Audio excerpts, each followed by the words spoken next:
Hi, I'm Seth Ehas. My annotation was on the research article, Effects of Advertising on the Youth, age group 13 to 19. It's from the Journal of Mass Communication and Journalism in 2015. The research for this article was done by Barva G, Sood A, Nithya S, and Vermani T.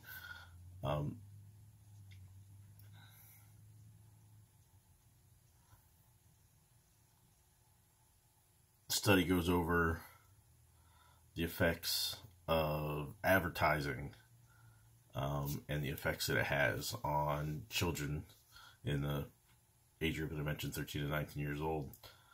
The first portion of the study analyzed the amount of television time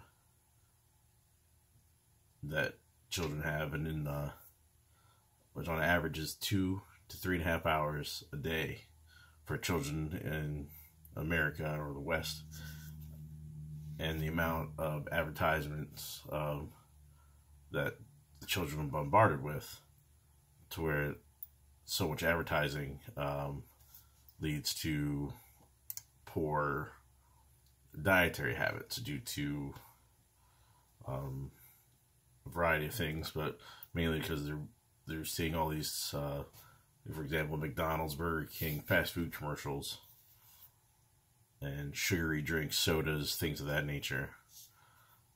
So they see that, and that's the norm. It makes them hungry, and the advertisers know that, which is why they put those in there. The study also touches on advertising and social media, where it affects body image, where young females in that age groups that feel that they have to mirror the body images of famous women, be it the Kardashians or people of that nature, or famous female musicians or whatnot. And then the advertising is geared towards males, where they need to be muscular like movie stars and things of that nature in order to have self-worth. So it leads to depression or other things. Methods of research they used, for this study, they used surveys, interviews, scheduling. They did surveys with the parents as well as the children and certain psychologists. In the age range 13 to 19.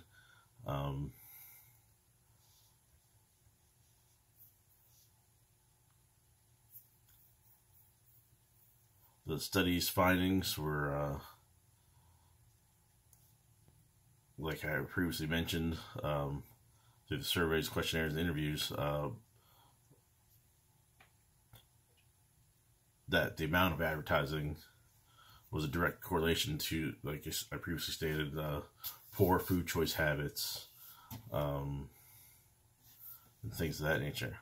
It's saying it also recommended that the parents should monitor more, not just what the children are watching, but the amount of time that they're sitting in front of a screen, playing video games, watching YouTube videos, watching TV.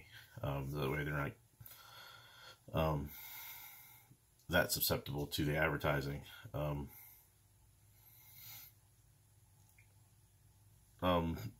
The issue I had with the article was just there were so many small sections of the research, that you didn't really get to cover everything as in depth that I would have liked if they would have done each section a little bit longer of a study. Probably got even better information. Even a couple of the authors of the article said that they felt a little rushed, so they weren't able to analyze the data as much as they'd like. So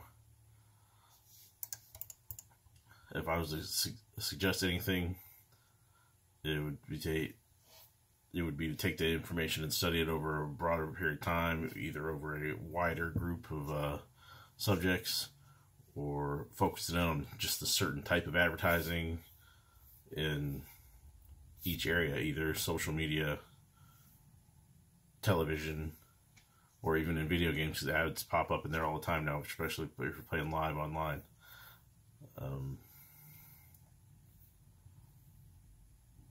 So that would be the weaknesses of the study.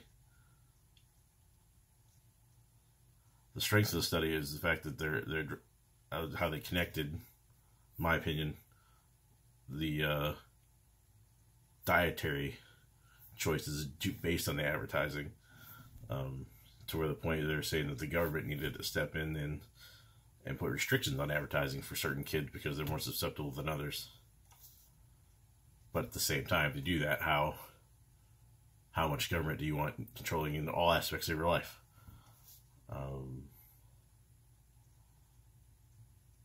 And that is all I have. Thank you.